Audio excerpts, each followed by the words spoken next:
Freedom is a heavy load, a great, strange burden for the spirit to undertake.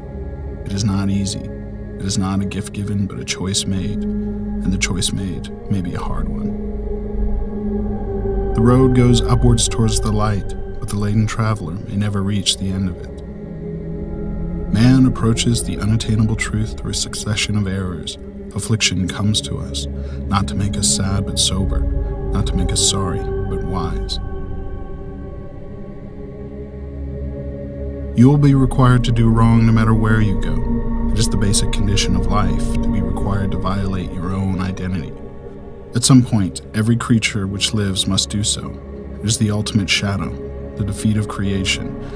This is the curse at work, the curse that feeds on all life, everywhere in the universe. The gravest error a thinking person can make is to believe that one particular version of history is absolute fact. History is recorded by a series of observers, none of whom are impartial. It is change, continuing change, inevitable change that is the dominant factor in society today. No sensible decision can be made any longer without taking into account not only the world as it is, but the world as it will be. The saddest aspect of life right now is that science gathers knowledge faster than society gathers wisdom. Each generation imagines itself to be more intelligent than the one that went before it, and wiser than the one that came after it. Man is the unnatural animal, the rebel child of nature, and more does he turn himself against the harsh and fitful hand that reared him. It doesn't matter what you do, so as long as you change something from the way it was before you touched it into something that's like you after you take your hands away. The very concept of truth is fading out of this world, and lies will pass into history. Solitude, isolation are painful things and beyond human endurance. For small creatures such as we, the vastness is bearable only through love.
Blessed glorious Trinity, bones to philosophy, but milk to faith, which as wise serpents diversely, most slipperiness, yet most entanglings hath.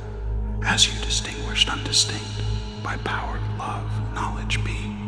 Give me such self-different instinct, of these let me elemented be, of power to love, to know you, unnumbered three.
Freedom is a heavy load, a great, strange burden for the spirit to undertake.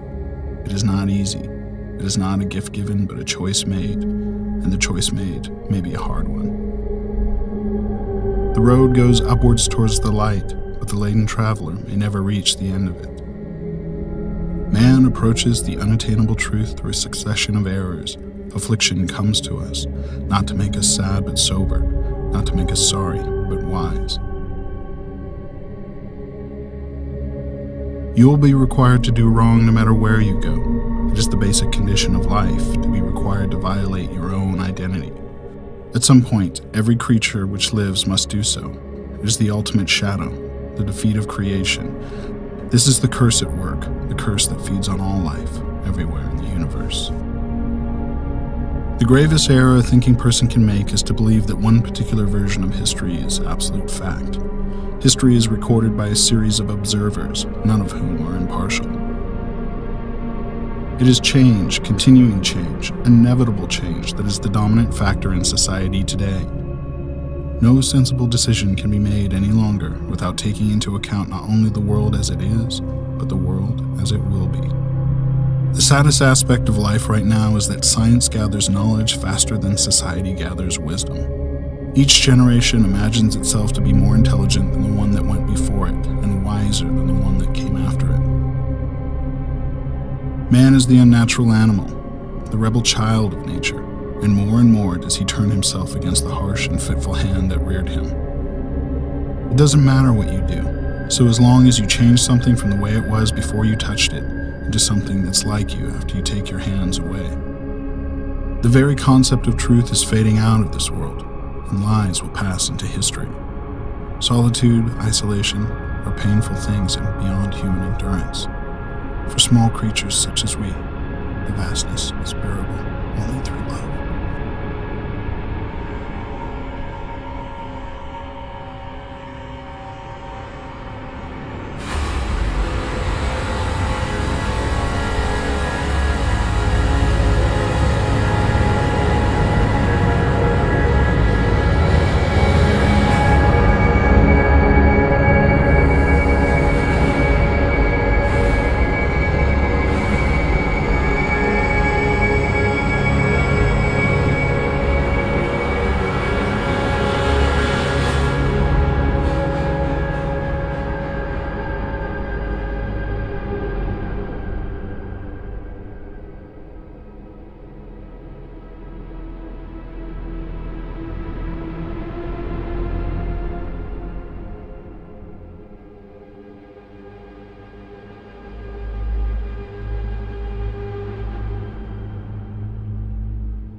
O blessed glorious Trinity, bones to philosophy, but milk to faith, which as wise serpents diversely, most slipperiness, yet most entanglings hath. As you distinguished undistinct, by power, love, knowledge be.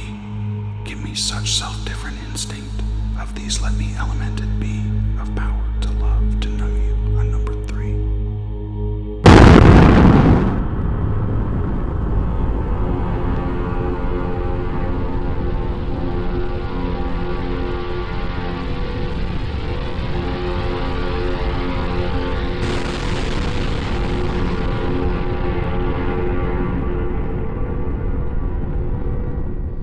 Few people laughed. Few people cried. Most people were silent. I remembered the line from the Hindu scripture, the Bhagavad Gita. Vishnu is trying to persuade the prince that he should do his duty, and to impress him takes on his multi-armed form and says, "Now I am become death, the destroyer of worlds."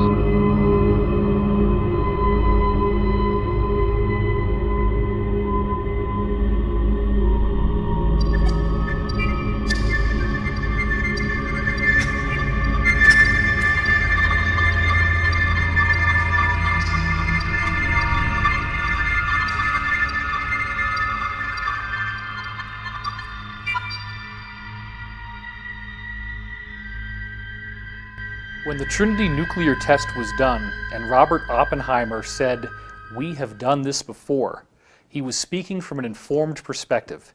In the ancient Hindu text, the Bhagavad Gita, there is a reference to a bolt of iron charged with the light of 1,000 suns. It describes radiation sickness. It describes elephants screaming and dying. It describes the shadows that are left on the ground after the blast goes off, all things that we're now very familiar with in the nuclear age. The same culture that described what appeared to be the use of a modern nuclear weapon also was describing things like anti-gravity craft that flew through the air with no sound called vimanas. These craft could pass right through a mountain, and they also used some sort of particle beam weapons. You have human-looking beings that are larger than the rest of us and have blue skin, like Krishna, and they also have extraordinary abilities. And in addition to that, you have weird reptilian beings called Rakshasas, who are also codenamed snakes. And these beings clearly appear to be of a reptilian nature. This even goes to the point that you still to this day have temples in India in which there are people called Nagas who have a human-like top, but then from the waist down they literally have a snake's body. All of this stuff takes on a much different investigative hue once we look at the fact that the actual record of what we now know a nuclear bomb looks and acts like is dutifully recorded in these Hindu scriptures. So Oppenheimer was aware that this weapon unleashed a fury unlike anything we'd ever seen before. Prior to Hiroshima and Nagasaki, the scientists were the rock stars. Thomas Edison, Alexander Graham Bell, Marconi, Tesla. These were the rock stars. These were the people who made our lives so exciting that we went from essentially a primitive situation where in order to have food preserved, we have to have an ice box where literally pieces of ice are covered with sawdust, to now we have electric refrigerators. We have electric lights so we can read at night. We have thoughts being beamed wirelessly by radio, and then eventually even pictures through television. This was so exciting. People could travel, transcontinental railroad, all these things were coming out that had never happened before. The private automobile without the need for horses. And then all of a sudden, the nuclear explosion shows that technology hit a screaming brick wall. We could not trust any longer that our toys would be the instruments of our enlightenment. They could actually be the instruments of our destruction. Loading these nuclear weapons ended up basically acting as beacons to a number of ET races in our general area. The primary energy pulse that occurs in one of these explosions sends an energy that feeds back through the fabric of space-time. All stars, all planets are connected through electromagnetic filaments. Scientists call these connections the cosmic web. It looks like a giant spider web all throughout the cosmos. When a nuclear explosion occurs, it sends a feedback through this cosmic web. This is a problem because these extraterrestrials not only communicate through this cosmic web, but they actually travel through it from star to star. Therefore, when we detonated these devices, we sent out a signal saying not only are we at a certain level of advancement, but we're not at a certain level of advancement spiritually. Oppenheimer's key quotes revealed that he did not know what the effect of the detonation of the nuclear bomb would be. When they conducted the Trinity test, they were unaware as to whether or not this explosion would create a chain reaction that could actually destroy the whole Earth. And yet they proceeded forward because they believed that this weapon was the only way they could end World War II, and thus the ends justified the means. With how potent and how powerful these technologies can be, we can never expect to be able to handle them if we operate them from a low consciousness. When you raise your individual consciousness, when you actually make the effort to become more aware of an individual, that has a mirrored effect to society. It's a law of correspondence, as above, so below. So when you become more conscious of an individual, that makes society itself raise in consciousness. And when each one of us, every single one of us, begins making ourselves more aware, society itself is going to become more aware.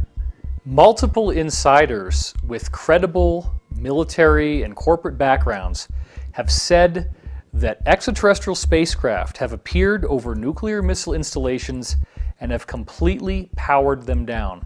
First, I'd like to briefly describe the incident that I experienced in March 1967. At that time, I was a first lieutenant, U.S. Air Force, stationed at Malmstrom Air Force Base, Montana.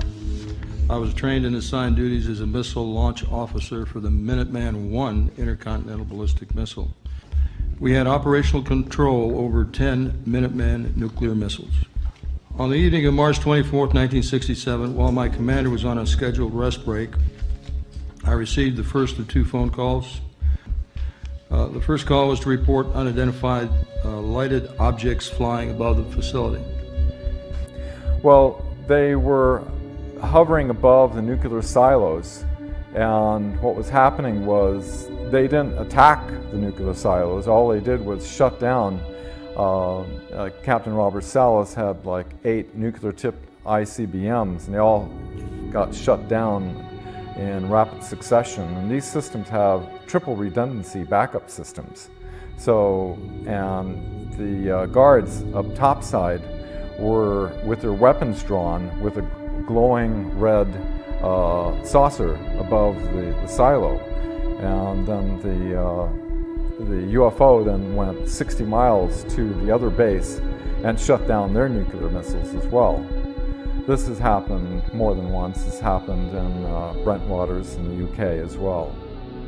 What most people haven't heard came to me from 2 insiders, Bob Dean and Pete Peterson, where both of them independently told me that in the year 1990, all of the nuclear warheads in the US and in the USSR completely melted down, became radioactively inert, and even the missiles themselves would just sputter around and wouldn't even fly a straight trajectory anymore. Right during this same time that all of these nuclear missiles were literally melted down inside the warhead, we also have this amazing formation appear on a dry lake bed in Oregon. The Idaho National Guard has a huge mystery on its hands, and that is our top story today. During routine photo reconnaissance missions over Oregon, RF-4 jets spotted and took photographs of a huge carving in the desert over 1,000 feet across. It has everybody talking. I mean, this is just something that, well, it chills you. How would somebody do this? It's incredibly time-consuming. A lot of expertise involved, had to take a long period of time, and maybe a lot of money. From point to point is exactly 11.5 degrees. Exactly. And the outer ones, they're exactly 23 degrees apart. Exactly. No variation. No variation. And there's something else puzzling here, something that you do not see.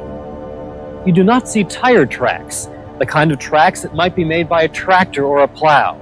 No tire tracks and no footprints.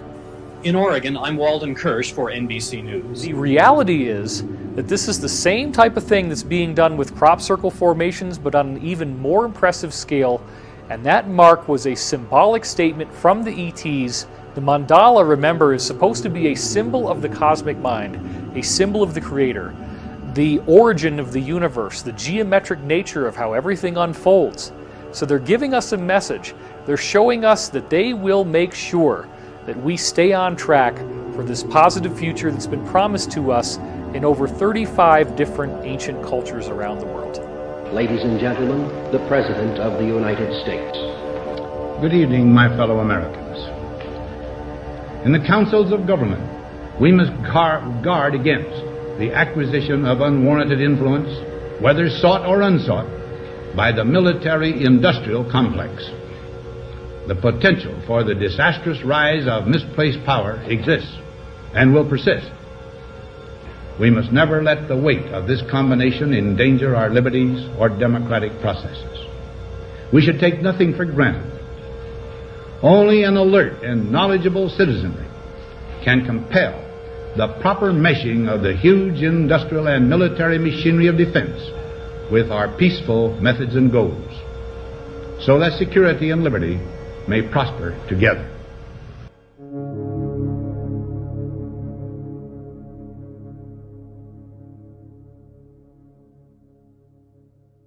So when I really think about the speech from Dwight David Eisenhower, his farewell speech about the military-industrial complex, it brings up a lot of stuff for me. I was recruited to go off planet in 2006, and it seems to be related to the alternative 3 scenario that relates to creating colonies off planet, and the Mars colony was the planet that was being discussed during that time. And so when we hear about a warning like that, but we don't hear about the actual alternatives or agendas or ET government treaties and some of the things that were taking place, what was he really trying to say? There's so many layers to the military-industrial complex that we're starting to discover now. And I've been definitely researching and digging real deep in order to understand really what he meant. And as many have uncovered and been a whistleblower for, and just my own experience in that Mars recruitment, we discover a secret space program, this multi-level shadow government with compartmentalism, things that happened after the Second World War and the infiltration coming in from Project Paperclip to the American government, MK Ultra having so many branches. So it's like, okay, here's a warning about the misplaced power that exists and will persist if we as an American people don't start to become empowered, which is basically what I got from it. I could feel a lot of pride in a lot of my family members about that speech. But I would say that I'm a family member that has, I think, recognized some layers that were not brought to my attention growing up, that I've been able to sort of share with them. And again, there's compartmentalism. The NSA signed something in 1947 that made it legal, like a law, that you couldn't disclose this sort of stuff without massive ramifications. And here we are in this particular window, without oaths being signed by many of us, with more freedom of speech and more of an ability to bring light to all of this. And that's why the speech is really relevant, because it rings true to today. Those warnings are something that we're beginning to finally uncover. Actually started back in 1955 with the Eisenhower administration, that was forced into a treaty, somewhat of a surrender, with a Nazi faction that had been operating. One of the witnesses that was Brigadier General Stephen Lufkin, who was on Eisenhower's staff, who was aware that he lost control to the corporations and that it would not be in the best of hands. And so once this treaty was signed, Nelson Rockefeller restructured the whole CIA MJ-12 operations. So now our legal government is no longer in the loop. They also replaced the complete MJ-12 group that was originally set up by President Truman with Allen Dulles as MJ-1, or head of the MJ-12 operations of all people, who was highly instrumental in the Nazi infiltration. What happened was, when this happened, all of the reverse engineering operations that were Wright-Patterson Air Force Base in Ohio were moved to Area 51 and S4, where Eisenhower realized that he had lost control when he attempted to look into it. He was denied access. Here, a five-star general was really pissed, so he threatened to invade Area 51 with the First Army out of Colorado. And until they allowed two agents to give a report of what's going on over there. And what they found was that several craft were being reverse engineered that were extraterrestrial and German origin. One of the ways that the Nazis obtained their advanced technology before World War II was through the use of a channeler called Maria Orsic. Maria Orsic was channeling telepathic messages from extraterrestrials that were offering her plans and schematics to actually create anti-gravity craft. Maria Orsic channeled this information for the Occult Vril Society in Germany. This information was later used by these German secret societies to build out many of their crafts. Because they were focused more on the qualitative superiority rather than the quantitative, they were more focused on having more advanced technology rather than more tanks and boots on the ground, they were losing the ground war in Europe, but they were obtaining the more advanced technology. And to save that technology, they took it down to Antarctica pre and during World War II. In the late 1930s, the Nazis had an expeditionary group go down to Antarctica, and they found some very interesting things.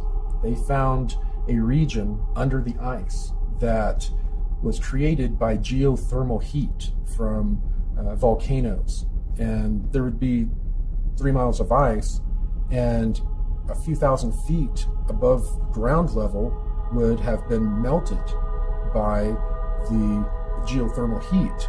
And the rest of the ice acts as an insulator, causing it sort of like an igloo effect.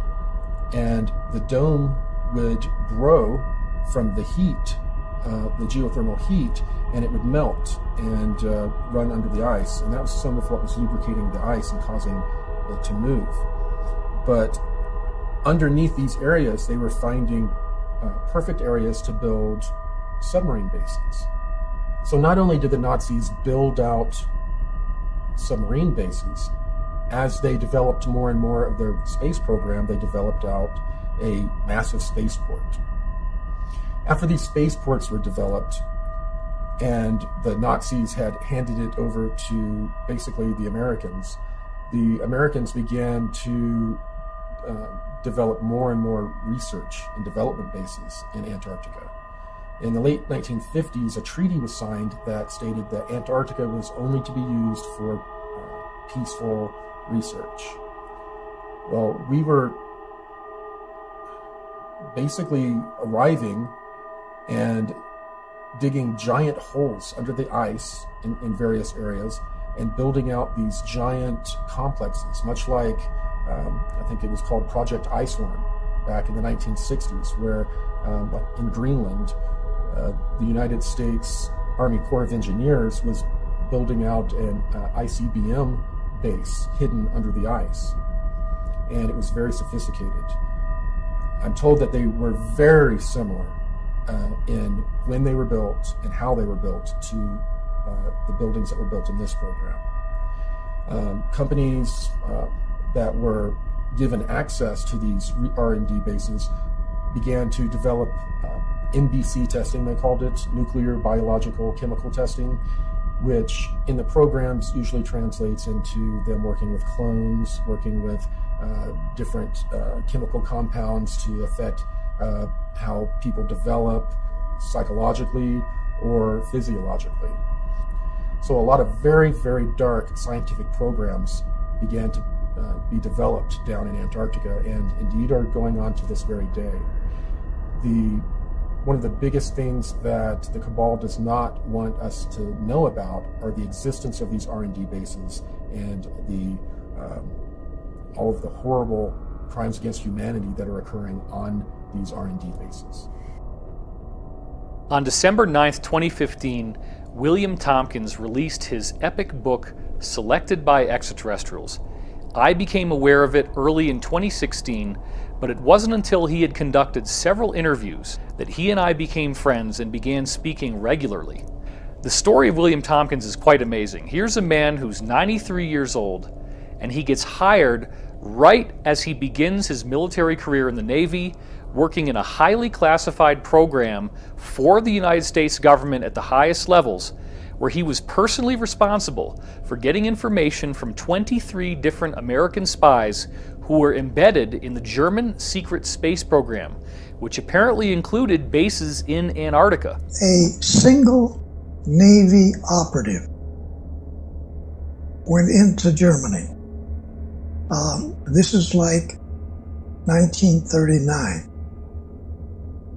He didn't believe this, but there was very strange organizations and different research groups all over, not just Germany, but in the occupied countries too. And strangely enough, Germany was putting in production fantastic vehicles. They didn't have wings on these aircraft. They didn't have empennage or tails. They had landing gears.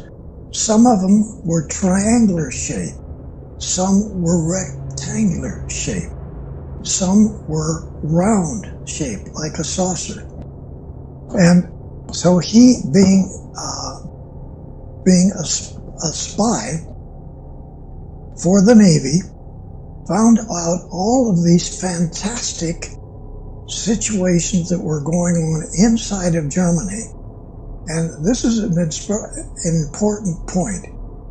Instead of him going to his boss, coming back to the United States, he went directly to the Secretary of the Navy, Forrestal. Forrestal gets tapped on the shoulder. He gets told, don't select a Navy officer to head up these operatives. What? He's told to select somebody who had never been in Annapolis. Now, almost every Navy officer, whether they're a one-star or a lieutenant commander, they've all been through Annapolis to learn how to be a Navy officer. It turns out Forrestal is told that every book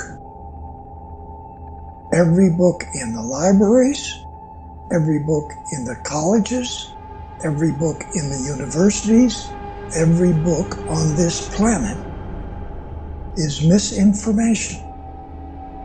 It's misinformation. So, which is initiated by the Draco reptilians as far back as 6,000 years ago. The reptilians really came into control and started to be able to manipulate what was going on the face of the planet about 6,000 to 7,000 years ago. It is true that they have different masking technologies to be able to be in a room and look like a human, but usually they're in underground bases in various places on the globe, as well as in a huge area in Antarctica. The southeast region has a large number of underground caverns that are kept extremely warm, too warm for humans, by geothermal heat. It's a perfect place for all of these colonies that the reptilians have. They're basically cities, huge cities with millions of them. So, the Secretary of the Navy selects Rick Obata. He's not even an American. He comes over here with his family. He goes to school here. He goes to the second year in high school. He leaves school. He joins the Navy as a third-class seaman, works his way up in the Navy. Now he's a commander. Okay? That commander is selected by the Secretary of the Navy to head up all of these operatives, to go back into Germany and find out what's going on. Because that individual had never had misinformation given to him about every technical field on the planet. Everything we learn in the establishment-controlled education systems is specifically designed to program our minds away from the truth. Physics is wrong. Medicine is wrong. History is wrong. Everything we are taught in textbooks is mainly wrong. And this is done purposefully so we don't understand how to move our bodies, how to feed our bodies, what really happened in the past, what technology can really do these days. All of these things, if we learn them, would help us empower ourselves, would help us actually understand what's really going on with our reality. Now, if you were to go to San Diego and look over at North Island you're going to see a tall building like this. There's a small office in the top of that building, which is a secret office for the Admiral. This is where the operatives come to. So the Admiral's aide comes to my barracks, taps me on the shoulder, and he only says one word: he's here. We drive over to that building, we get up to the top, we go into this conference room, a small room. Admiral Riccobotta sits here, I sit here, and one of 3 other bosses that I have are all captains. So now I have 3 captains as bosses, and now a 2-star admiral. He just got another raise. Wow. He just came back from Lockheed. He just came back from Scripps Institute. He just came back from all the aircraft company. Wow. Now he's got these operatives coming in. So the operative sits on the other side of the table. He discloses to us these fantastic things that Germany is doing that make no sense. Now I have 8 girls and 3 PhDs as a group. We put together a package from what the operative brings back. Some of it is photographs. Once in a while, it's a manual, hardly any manual. A couple of manuals were not even in English, German, or any other language. They were extraterrestrial hieroglyphics. You see all of this stuff. You hear it. You understand what the Germans are doing. They didn't just get documents from the extraterrestrials.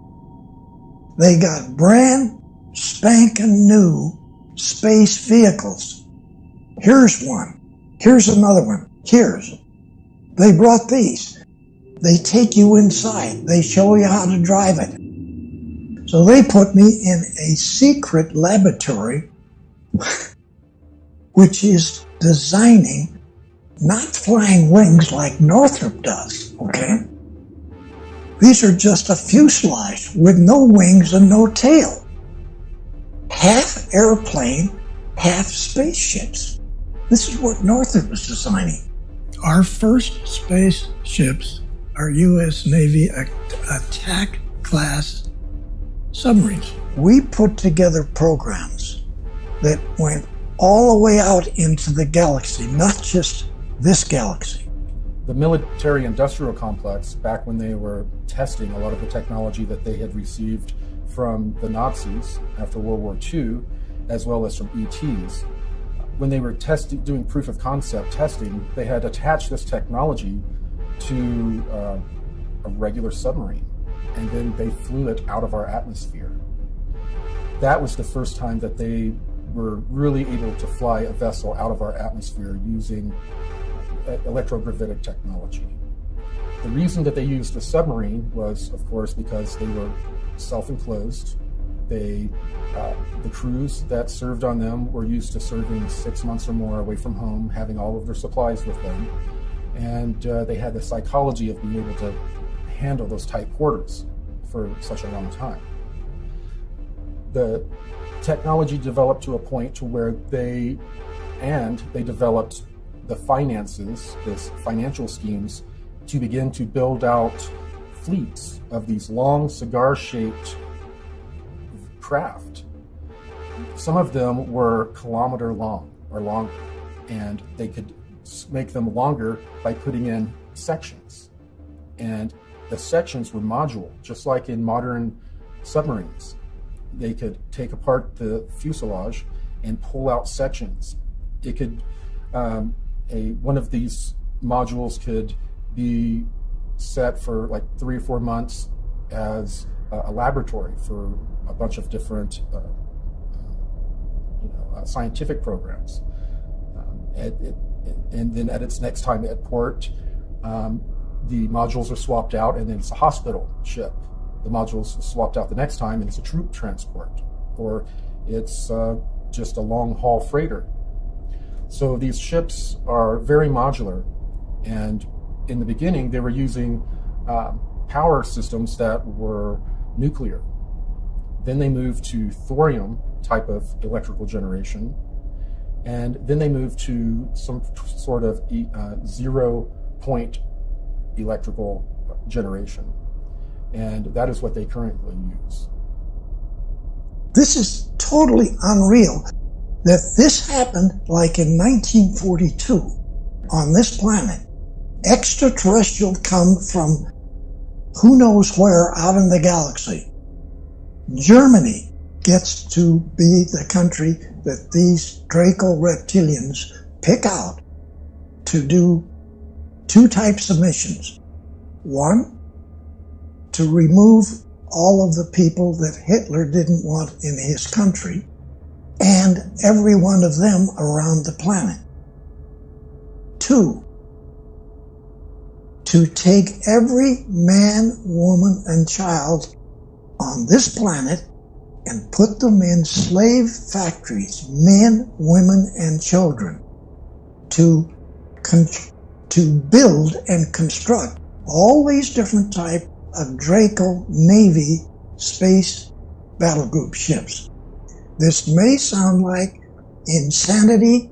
This is what happened. He had concluded from what these insiders were telling him that the Germans had actually made treaties with a highly aggressive and highly negative reptilian humanoid race that they've called the Saurians or the Draco. This treaty involved the Nazis actually being given workable technology that is built with our own conventional systems. They use a sort of mercury turbine, or type of mercury called red mercury. And then they are actually able to leave the Earth. They had a settlement on the moon, they had a settlement on Mars, and they were doing this stuff as early as 1939, even before World War II actually started. As you can imagine, everybody was thinking he was crazy, but yet these insiders were reporting literally standing there, in which you have 8-foot tall, even 12 to 14 foot tall reptilian extraterrestrials, terrifying in appearance, they smell bad, actually advising the Germans on how to build this stuff in these various bases, including that in Antarctica. Operation High Jump was an operation commissioned in 1947 that was led by Admiral Richard Byrd. And on the public level, it was said that this was a scientific exploration. But what happened was that this operation was commissioned with 33 ships, 13 aircraft, and 5,000 men. Now, this was not a scientific exploration with that many men and that many ships. What Operation High Jump actually was commissioned for was to go down to Antarctica and basically root out the Nazi installations that they had built pre and during World War II. The DC flyover was an event that occurred over successive weekends in July of 1952 in Washington, D.C. And what had happened was that there was a mass sighting right over the Capitol building in Washington, D.C. There was many lights in the sky. Now, many people believe that this was a UFO or an extraterrestrial incident, but in fact it was not. It was German saucers, German craft that were flying over the Capitol building and essentially forcing the hand of the Americans to accept many of these Nazi scientists into their control structures. When many of these Nazi scientists came into America after World War II in Operation Paperclip, they infiltrated into basically every power structure in the United States, government, media, medical systems, basically everything. After World War II, James Forrestal went to Germany to tour many of the research facilities that the Germans had over in Europe, and John F. Kennedy actually accompanied him on those tours. Some believe that Kennedy was actually given information by Forrestal about secret space programs and the UFO phenomenon. And near the end of James Forrestal's career, he was also embroiled in many policy struggles within the United States government. He wanted to disclose the UFO phenomenon and the technologies associated with it. It was said that he committed suicide by jumping out of a high-rise hospital that he was staying in at the time of his death. But of course, many people are also believing that he was actually pushed out of the window and in fact assassinated to prevent him from working to disclose these technologies in UFO projects. They had a really troubled Eisenhower that passed over the torch over to Kennedy, before leaving his famous speech of, beware of the misplaced powers when the industrial military complex, and that only an alert and knowledgeable citizenry can protect our future liberties and freedoms. Kennedy, with his background in Office of Naval Intelligence, and documents show that he was aware all the way back to 1942 of operations happening. Kennedy had Allen Dulles as the CIA director. Finding the nefarious activities that Allen Dulles was doing, he eventually fired Dulles and was replaced with John McCone. Because Kennedy was trying to look into these activities, Allen Dulles set up an assassination directive that was revealed in what was called the Byrne Memo, one of James Jesus Angleton's memos that they were attempting to try to destroy all. One intelligence operative was able to pull it, basically saying that Lancer, or the code word for JFK, has been looking into our activities. This we must not allow. This group was working with the group that was with the Treaty of 1955. So when Kennedy put forth a top secret document to the CIA director looking into the MJ-12 and CIA operations with the extraterrestrial, he was silenced with an assassination 10 days later. Years went by.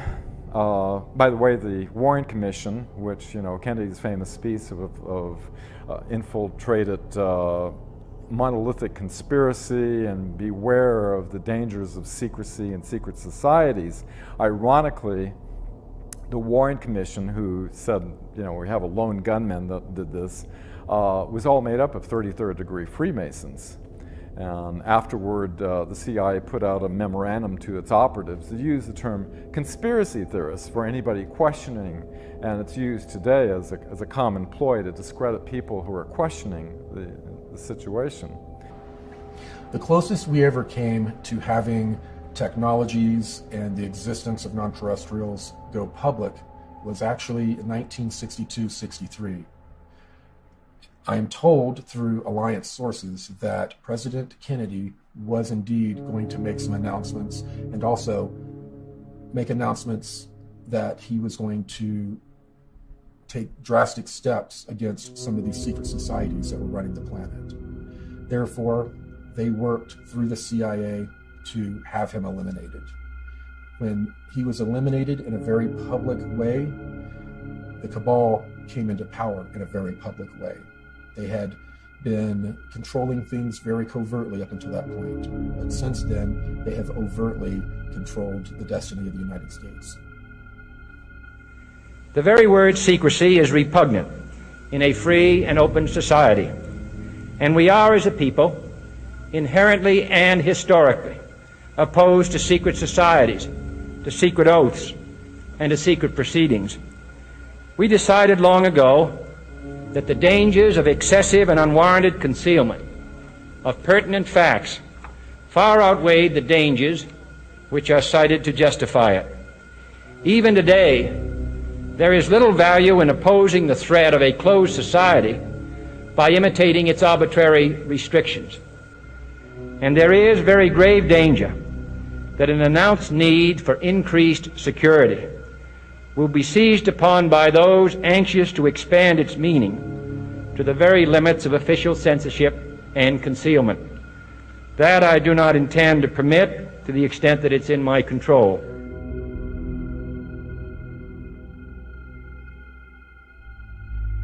You were both in Skull and Bones, the secret society. It's so secret we can't talk about it. What does that mean for America? The conspiracy theorists are going to go wild. I'm sure they are. I don't know. I haven't seen the web. Number 322? Were you in the same secret society? I'm sorry. Let me answer this question. Excuse me. What are you asking? Whoa. Is anybody watching?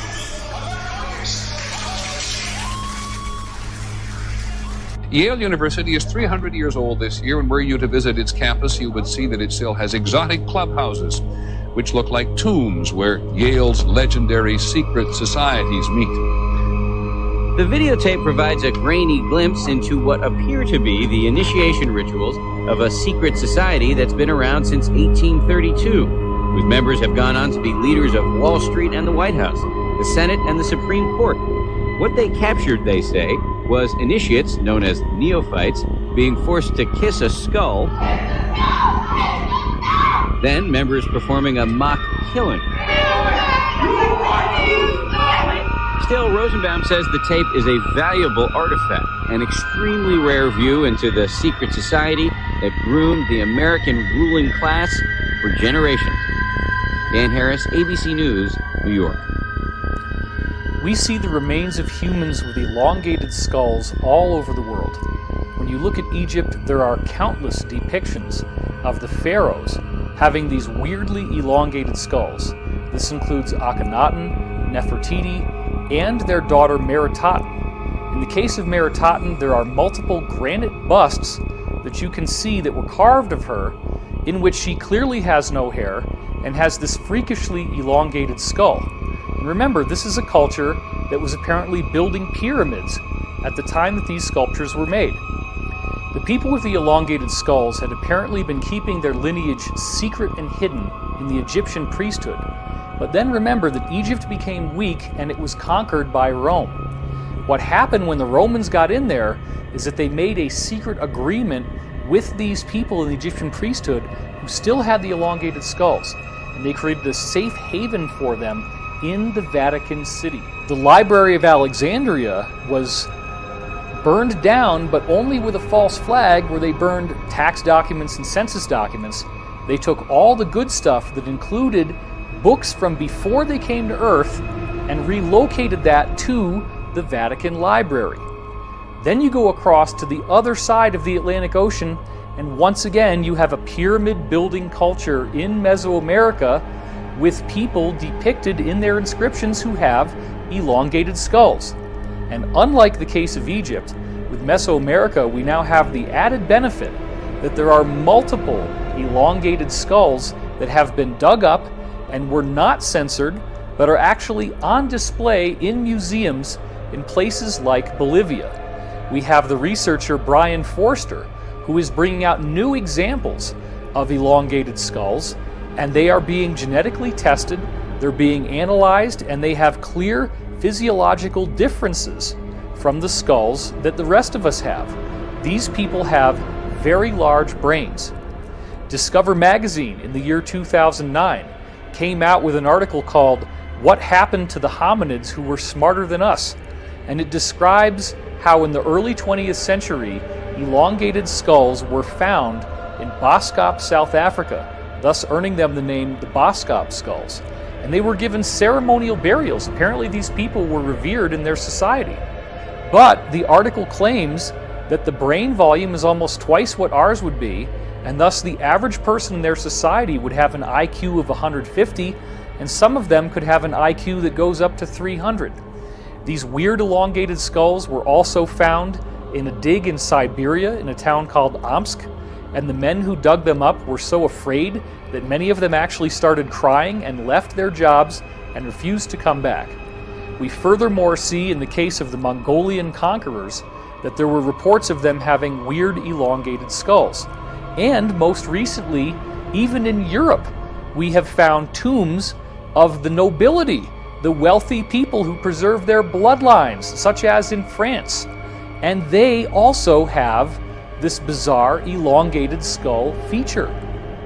It wasn't until insiders started talking to me that I thought about the fact that in the Vatican, you see people wearing these mitre hats, and those hats would very nicely conceal an elongated skull.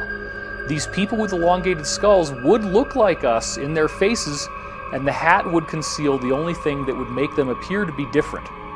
My research also turned up data on an Italian noble family from the 14th century known as the d'Este clan. And the d'Este clan had very close ties to the Vatican.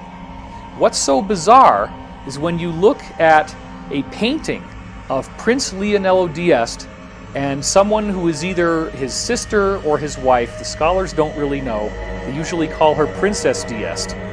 They both have freakishly elongated skulls in this painting.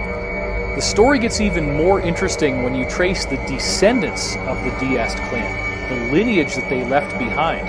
For what you find is that King George I, who began ruling in 1714, was a direct bloodline descendant of these people who obviously had the elongated skulls in the 1400s. And then you find out that a variety of earlier British consorts, meaning nobility, also were direct descendants of the D'Este clan. Then it gets even more outrageous when you discover that the royal families of Norway, Sweden, Spain, and Denmark are all descendants of the same elongated skull D'Este clan. And let's not forget that only recently we found royal tombs in France and other countries in Europe in which the nobility again had these elongated skulls. And if you think this only has to do with divine right of kings and European nobility, you would be wrong.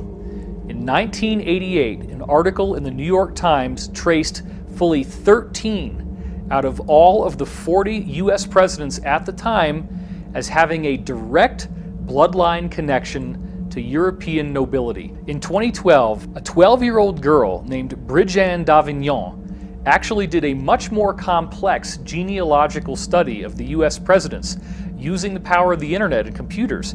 On the School Watch tonight, the story of a 7th grader from Salinas who claims to have made a major discovery about President Obama. She and her grandfather say that President Obama is related to all but one US president.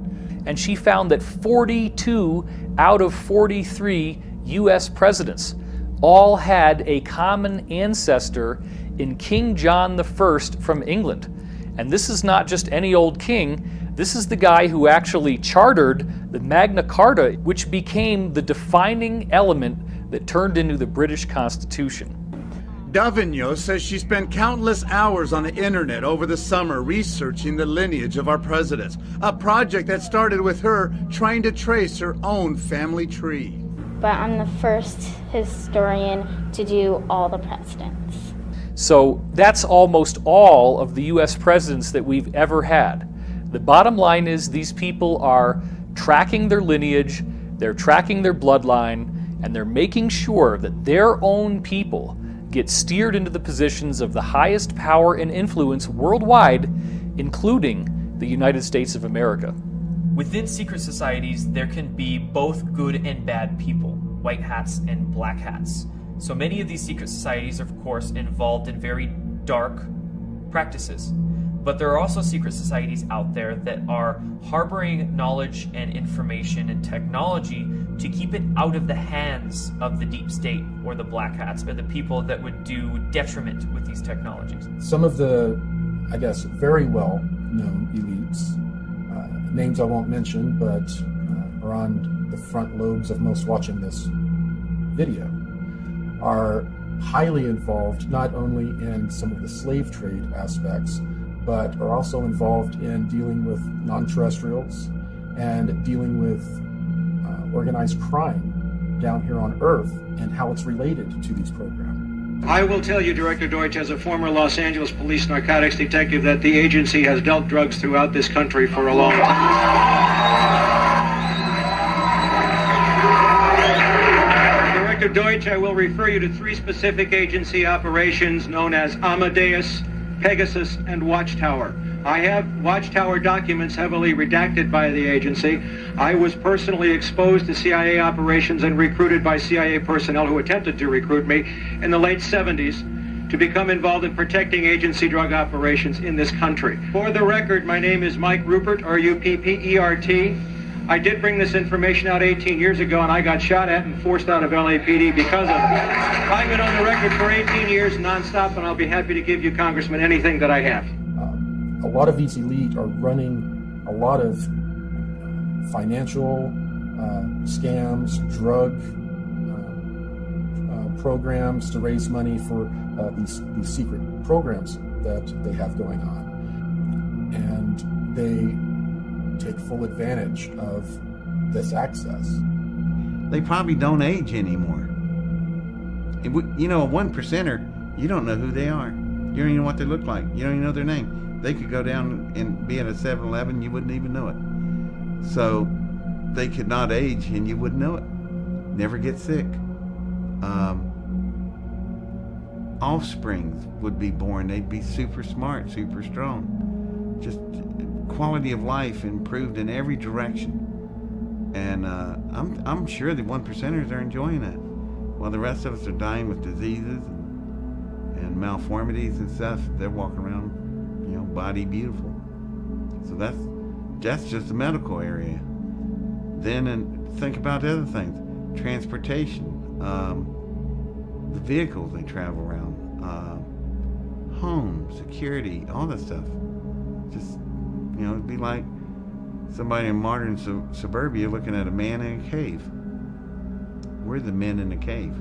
What very often occurs is that an elite will get to a very old, ripe age, or they will die in some sort of an accident, publicly.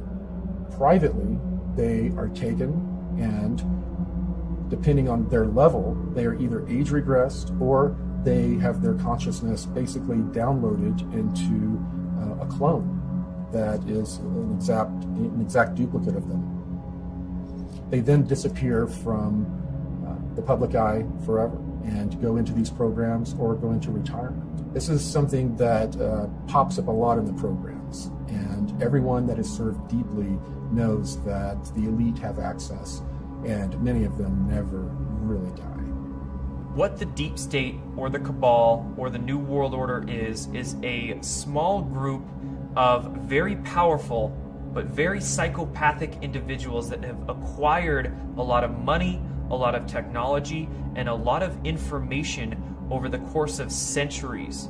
Definitely your politicians, the older ones, the one that are chair people that command the power, 1%ers, chairman of the boards, those people, that's ones we never know their names, don't know their faces, and they control all the power. The more you get involved in these societies, the deeper and deeper you go, the more compromised you become. You start to learn more and more of the secret teachings. You have to work really hard for the knowledge. It can take years of time.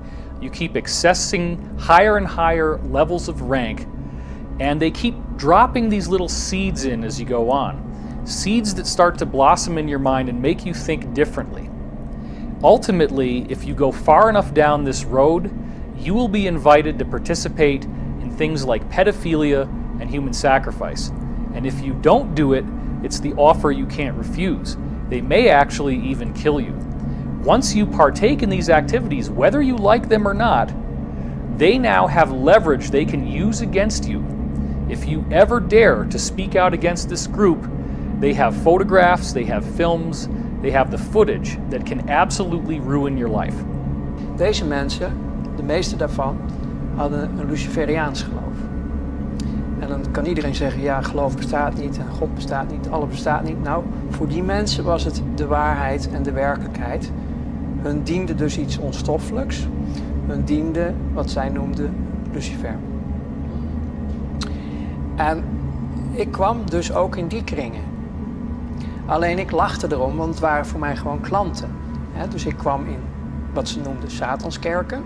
Ik wou zeggen, we hebben het nu over het satanisme. Ja, oké. Ik kwam dus in Satanskerken, maar ik kwam zeg maar op route even langs, even buurten. En daar was dan op dat moment een heilige mis, hun heilige soort mis. En dat was met blote vrouwen en wat drank en dit en dat. En ik vond het alleen maar leuk. Ik hechtte weinig of geen geloof aan hun geloof. Of ik was er eigenlijk niet eens van overtuigd dat het überhaupt allemaal wat bestond. Het was meer een schouwspel voor jou. Ja, ik zag gewoon de donkerte en de slechtheid en de diepte daarvan zit in de mens zelf. Ja. Ik koppelde het nog niet zo. Maar ook die kringen verkeerde ik dus in, omdat ja, als gast zeg maar, omdat ik vond het allemaal wel leuk. Al die blote vrouwen en al die dingetjes die daar speelden. Het was het vrije leven.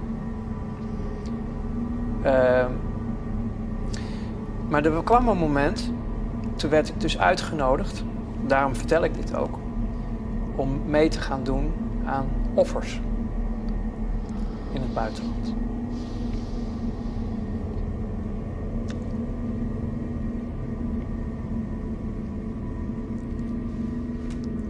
Dat was het breekpunt. Kinderen. Dat werd je gevraagd. Ja, ik kon het niet.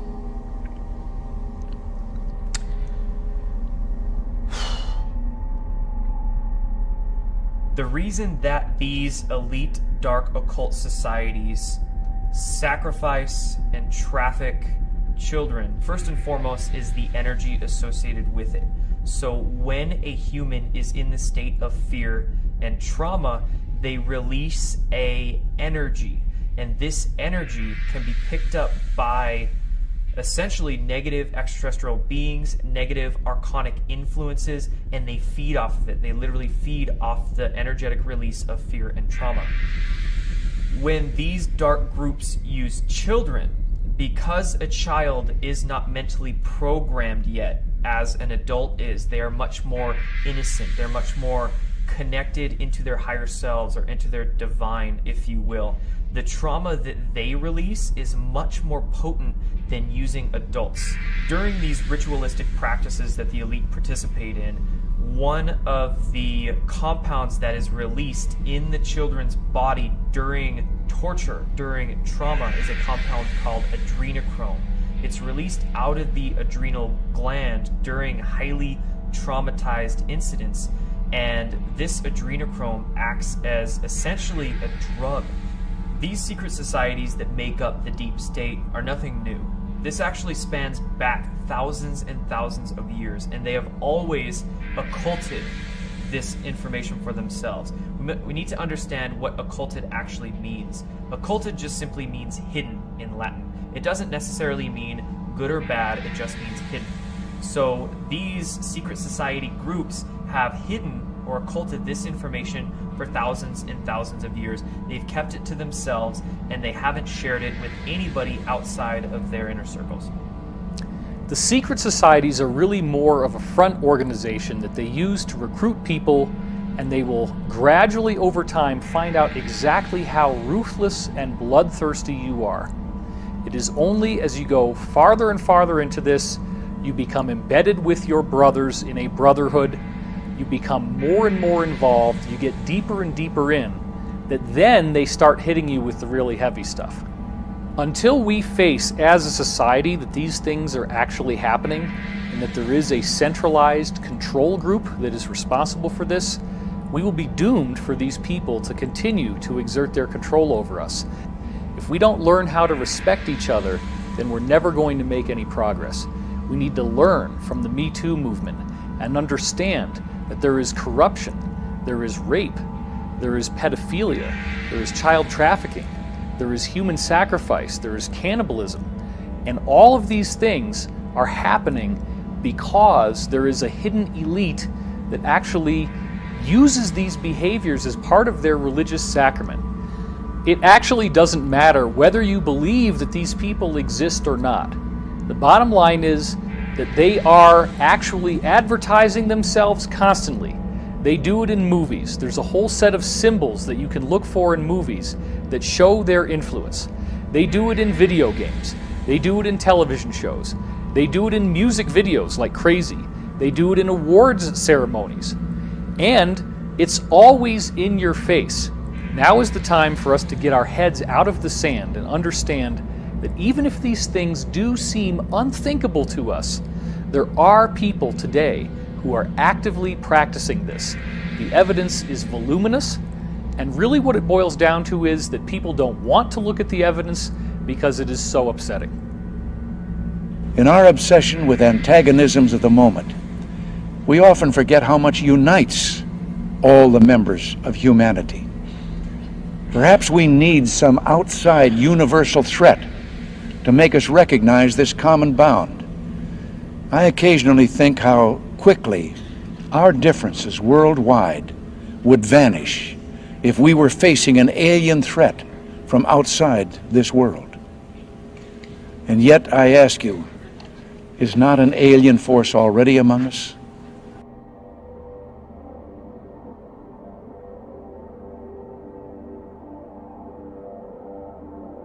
Solar Warden went active 1980, 1981. It was funded in large part by SDI through President Reagan, though that money was funneled off in many different programs. Solar Warden was developed to do exactly what its namesake says, to police our solar system. We had the technology to prevent these interloper ET races from coming into our solar system, grabbing our people and leaving. We could now stop them. So Solar Warden was developed and began to do its job of policing the solar system. At the same time, we had the Interplanetary Corporate Conglomerate, which is made up of all of these military-industrial complex corporations. We have all of these other programs that are developing technology at the same time and are developing much, much more advanced technologies. So advanced, in fact, that there are ET races that come here to trade for our technology. Corey Good is the one insider I found whose testimony ties all of these different threads together. I've heard Corey have knowledge of something that each of the different other insiders I've spoken to had said to me in the past. Nobody else had ever done that before, and that was fascinating because I had not put this information online. The information was proprietary. It was things that I'd heard over the course of conversations that could have gone on for many, many dozens of hours over time, spreading across about 20 years worth of my own past history. I think they chose children for these MyLab programs in several different ways. They had to profile them. They definitely used standardized testing and a few other ways to identify whether they had a skill or a talent that they needed. Then they would check out their family life. They preferred children from broken homes or from homes that were not harmonious because the children are used to getting smacked around, they're used to stressful environments, and the parents were not always as attentive as other parents. Therefore, the children were able to handle a lot more stress, and the parents may not notice, certain behavior in the kids. Well, I guess you would say a typical day, if there is a typical day in the life of a MyLab, would be your parents dropping you off at school, just like any other day, and except that day, you're pulled aside and told you're going to go on a field trip. You're in a special education class or an accelerated learning class, you're special. You're being taken off campus to go, look at dinosaurs. Well, you are taken, put in a van. Usually a person is driving that is military looking, sometimes in uniform. They would then drive us for a little over an hour to Carswell Air Force Base. We parked inside this hangar that was a motor pool, and we walked to the back, and there was an elevator. And the elevator went down quite a ways. And when we came out, we were underground in a Cold War era type bunker. That would then lead us to another set of elevators that would take us down where we would get on underground trams that would there were trains that would take us over 500 miles per hour anywhere in the world. When we were sent to one of these locations through one of these shuttles, we would then go through, sometimes because of travel time, we would only get 45 minutes of training in, sometimes 2-3 hours of training in. Then we would go back, be debriefed, and they would give us a chemical through a shot, and they would sit us in a chair in front of a movie screen and basically hypnotize us and give us a screen memory of going to a museum and looking at dinosaurs. They would then put us in the same van, drive us back to school, let us out, and as our parents picked us up, we would tell them all about looking at dinosaurs. MKUltra was a program done by the CIA in the 1950s and 60s, and within MKUltra, they experimented with trauma-based mind control through the use of electroshock therapy, through the use of mind-altering drugs, through the use of even hypnotic regression and many other techniques to figure out how to control and program human beings. There was programming at bases. They used military bases because they won't have any interference when they have someone on a military base. And a lot of my programming took place on military bases. I would like to talk about the fact that there are rituals done at the military bases also, and that rituals are not a cover. The people that do the mind control are involved, and rituals are very much a part of how they do things. For example, naval intelligence members or people that are in naval intelligence are usually very involved with Ordo Templi Orientis. And that doesn't mean that everyone in naval intelligence is involved in that. But naval intelligence is responsible for a lot of overseeing of ritual activity in this country. And they are responsible for a lot of this going on. There are other organizations, other agencies involved, but naval intelligence is very involved. We were taken to some kind of facility out on the Nevada desert, and for a long time I thought it was Area 51. But there was also another underground facility at Tonopah, so either Area 51 or the Tonopah facility was taken to a medical dispensary type of place, and was sat down in a waiting room with the lights off. Everything they did seemed to be to cover memory, to make sure that if anybody did remember anything, being in a room with the lights off, you wouldn't be able to see the people clearly, things like that. I was given fatigues to wear that night, with no rank insignia, no name tags, no identifying marks of any kind.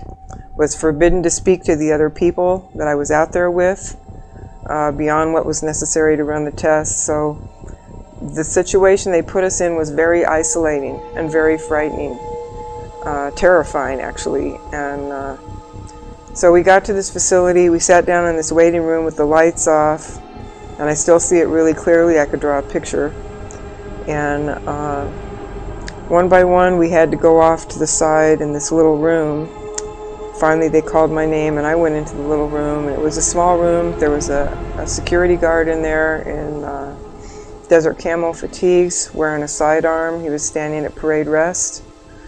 And I was told to lay down on this stainless steel examining table that looked old, like it was maybe from the 40s or 50s. And I laid down on there fully clothed. I didn't have to take anything off. And I waited for a long time with that security guard watching me. And finally some guy in a white lab coat came in, the same door I had gone in to the room in. And he said, "Stay calm," 3 times in this really deadpan, monotone voice. And he walked past the security guard, up the right side of the table, got up to the right side of my head, and then he had a hypodermic needle hidden in the sleeve of his lab coat, and he injected me in the side of the neck right here.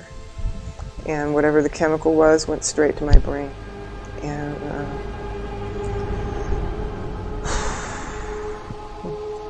so I'm kind of in shock from whatever this injection's doing to me, because it went straight to the brain, and I was like, you know, in shock.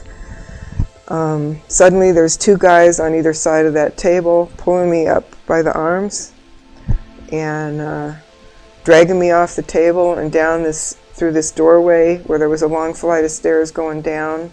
And for some reason I remember it as one long flight going down, not switchbacks like a lot of store cases are. It was just straight down. They half carried me, half dragged me down those stairs. And at the bottom of the stairs there was like this little room that had a one-way mirror in it, and I went through the effects of that injection in that room, and I felt like I've described it so many ways down through the years. It was kind of like feeling like your body's turning to soda pop fizz or beer foam. It's just like, you know, when your leg goes to sleep and it comes back and there's all the pins and needles and tingling and everything else like that. It was like that was happening to my whole body. But super duper intense pins and needles. And I just curled up on the floor and just screamed because it was just doing this number on me, you know. And I felt like I was coming apart somehow. I don't know why or how I thought that, but that's how my body felt. It felt like it was just going to come apart and run down a drain in the floor. And I had a feeling that because that mirrored thing on the wall, I think it was a one-way mirror, and they were looking at me through the mirror to watch me go through the effects of this. And I've racked my brain to try to come up with some idea of what this injection was and what it was for. And the only thing I've been able to come up with is maybe they were trying to create a chemical version of ascension. One of the technologies that I was exposed to while in the MyLab programs were the chemical cocktails they would use on us. They would use them to enhance us in many different ways. Some of the ways that we would be enhanced would be if they discovered we had an intuitive empath ability. There was a cocktail that they would give us that would enhance it, make it many-fold stronger. They would also give cocktails to people that would have hormones in them that would make them stronger, faster, and think quicker. A major part of the program was that when you started, they were not quite sure where they would send you. A lot of the kids that were in these programs, they would end up in different syndicates here on the Earth working for the Cabal, and a small percentage, very small, when you end up going into the secret space program.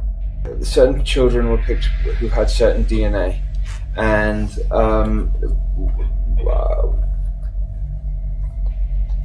I was connected with that. And what they did was, when we were like 5 and 6 years old, they took us there, and they trained us, and we did. We learned and we trained and we did all sorts of operations when we were there. Now, when I was 5 years old, my parents moved to Los Angeles at the time, out of the blue, and I was living on Sepulveda Boulevard, and the Mars jump rooms for children were on at 999 Sepulveda Boulevard. I now know. So and I didn't know. So I had these memories before I knew that this particular information about these Mars jump rooms on Sepulveda Boulevard. It was a lot of training. So say from 5 years old to 25 years old was spent there, and I know some of the people now who are back here. But what they did then at the end of the Mars, at the end of that thing, is they used age regression technology, brought us back to 5 years old, and then placed us exactly back to where we were. The reason so few went into the secret space program was that most of the participants, almost all of the participants, are pulled from various military branches. They bring people in to the military, send them through training, testing, find out where their skills lean, and if they have the fortitude for this type of mission, and then they're invited in or drafted in, and they'll serve a 20-year term. And this is referred to as a 20 and back. And after that 20 years, they're actually age regressed and regressed back in time using the technology that was handed to us by non-terrestrials. And then they were buttoned up in time and placed back in their life. And then they finish out the rest of their military term and then return to civilian life, having no memory of serving in the secret space program. The whole point of regressing people back in time after serving in the 20 and back and wiping their memory has to do with a deal that was made with an extraterrestrial group that gave us that technology. There's a Nordic group that are engaged in a time and space battle with a reptilian group. This battle's gone on for many thousands of years. When delving into this research, some people formulate ideas that there's only good extraterrestrials here or there's only bad extraterrestrials here. But we need to understand that the law of polarity is universal. There's both good or benevolent extraterrestrials here to help us, and there's negative extraterrestrials here to essentially feed off of us and traumatize us into a state of fear. These negative extraterrestrial species involve some gray species. They also involve many reptilian species and many non-physical archonic entities that can also remotely influence and utilize much of that fear energy and traumatized energy that we release. Towards the end of my training, it started to become pretty clear that I had done very well in the intuitive empath training. I'd done very well in the rest of the general training that I was given. And I was starting to be introduced to non-terrestrial beings. So it became very obvious that I was going to be interacting with non-terrestrials, and I assumed it was going to be in an off-world environment. Little did I know that I was going to be drafted in this program when I was 16 years old. And it was during my Christmas break, between the age of 16 and 17 years old. I turned 17 in February. I was taken from my room. I was then taken to Carswell Air Force Base. I was then transported to the moon, where I sat and signed a bunch of papers that were non-disclosures, were just a big stack of papers signing my life away when I wasn't even 17 years old yet. The Lunar Operations Command is a moon base, and it was built out originally by the Germans in the late 1930s, early 1940s. While they were building this complex, they had utilized an ancient alien building that was not too terribly far away. They had found a bunch of these buildings on the moon, and they had found one of the buildings that they were able to patch up with some of the concrete they made from the local regolith. They then were able to pressurize it and use it as a base of operations while they built out the Lunar Operation Command. After a number of years, and after Operation Paperclip, it served its purpose and integrated the Nazis into the military-industrial complex, the LOC was handed over to the Americans. When approaching the moon from Earth in an electrogravitic craft, you will find the moon will be at a distance, and then it will grow very quickly in front of you. And then the next thing you know, you are above the surface. You will then fly in the electrogravitic craft at breakneck speeds, except you don't feel inertia. You find yourself hugging maybe 90 feet, 300 feet above the lunar surface, going at incredible speeds until you reach a crater. And then you find yourself orbiting a crater. The person piloting the craft radios in requesting permission to land. You don't see anywhere to land. All of a sudden, a little haze kind of occurs, and then there's a base. It's the Lunar Operation Command. And as you fly down and over, there is a control tower where they control the air traffic. As you fly around this base to make your final approach, you see a secondary crater. And as you fly down into that crater, it's fairly deep, and you end up popping out into a lava tube section where you immediately see a giant building built into the middle of that lava tube that blocks it. And it's built kind of like the shape of a bell. And it looks like the outside of a battleship almost, the way it's built.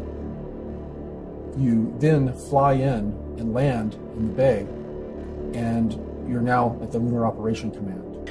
Well, some of the testimony that's come to me over the last year in particular has been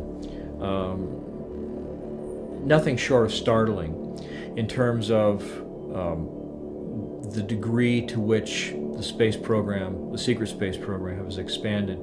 I've talked to people who have said that there is and has been an ongoing extrasolar planetary colonization program that's been going on for decades and decades. I mean, to the point where one of the people who had actually gone, and this was the claim that he made, that he was on a warp-capable spacecraft that went from here to the edge of the Andromeda Galaxy in 20 minutes, and that when they got there, they located at least 8 Earth-like planets in some of the star systems along the edge of the galaxy, and 8 of those planets had human life on them. They were Earth-sized planets with sun-like stars similar to our sun, at approximately the same distances.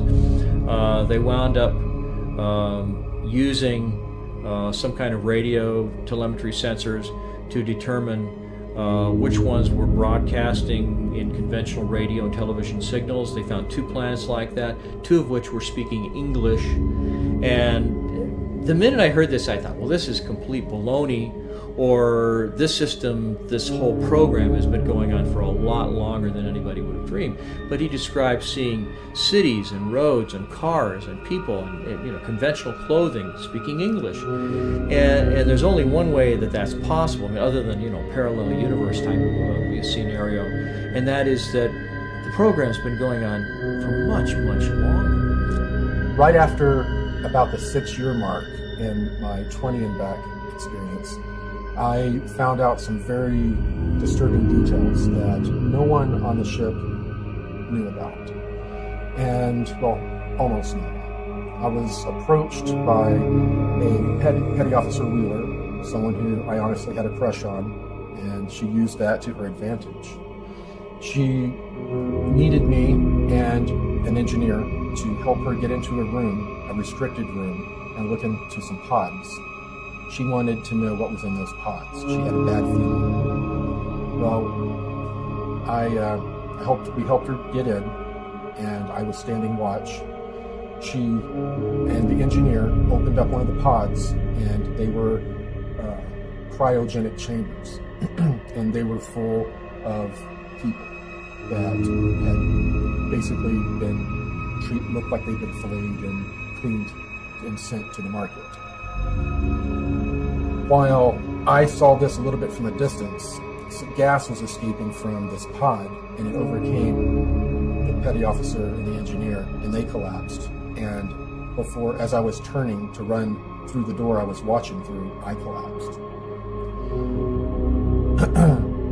After I came to in the sick bay, they had explained that the 2 others had died in the accident, and that I was being held for debriefing. I was then debriefed, told not to repeat the information to anyone else. If I wasn't a valuable intuitive empath, my fate would have been much different. So they sent me back to my regular duties and told me that from time to time I was going to be pulled over to work on a different deck on a different project. And this project was basically a galactic slave trade.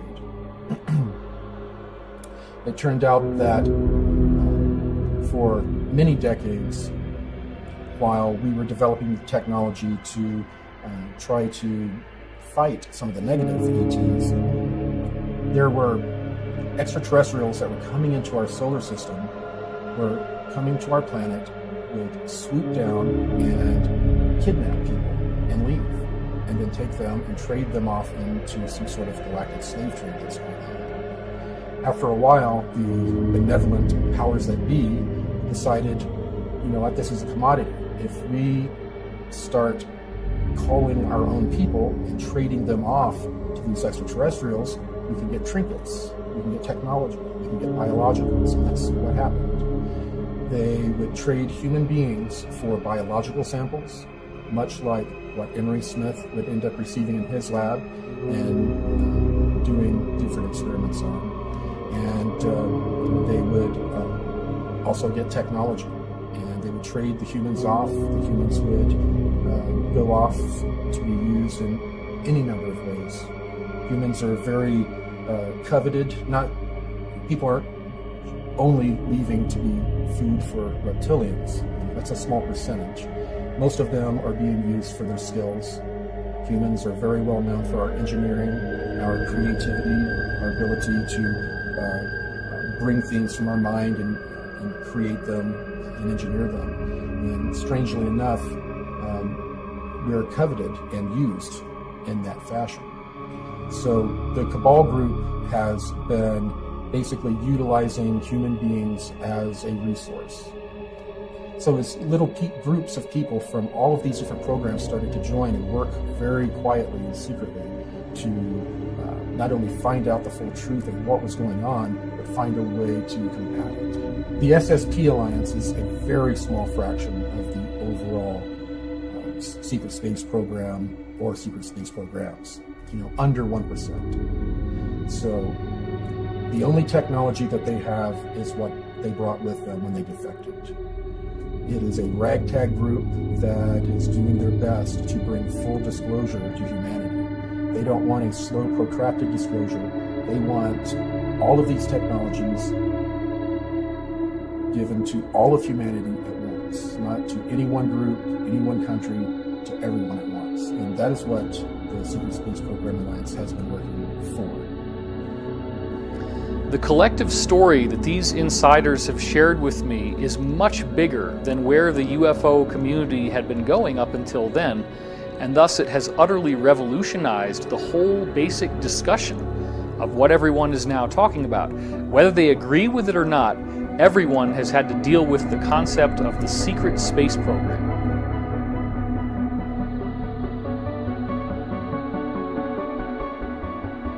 According to some estimates, we cannot track $2.3 trillion in transactions. On September 10th, 2001, the day before 9/11, then Secretary of Defense Donald Rumsfeld testified in front of congressmen about $2.3 trillion missing from the Pentagon. In 2015, an Inspector General report came out detailing that number grew from $2.3 trillion to $6.5 trillion missing from the Pentagon.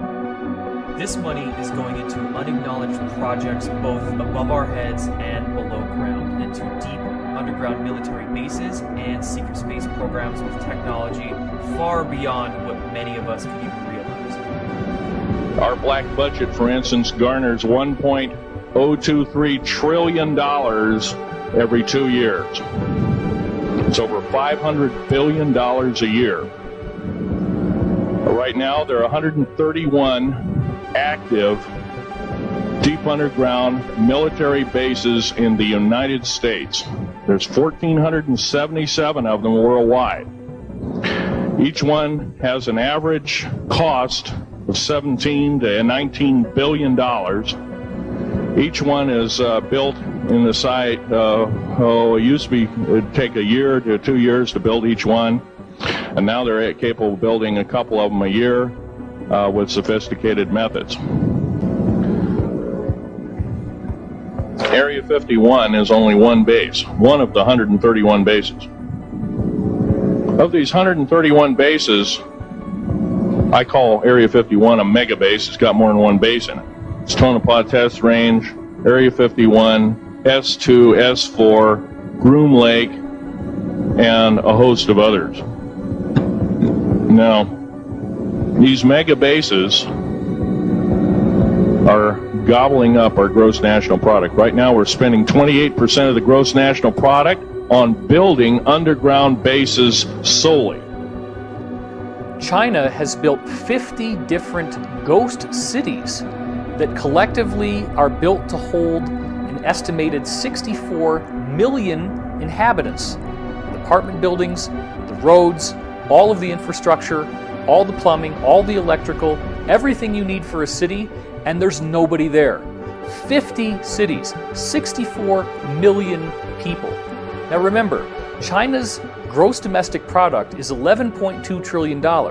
They're not even spending a majority of their gross domestic product on these ghost cities, and yet they have the money to do it. It's only cost them a few $1 trillion. So once you start thinking about it that way, you start to see how much money $1,000 billion really is. $1 billion is a lot. If you're a billionaire, you can do anything you want.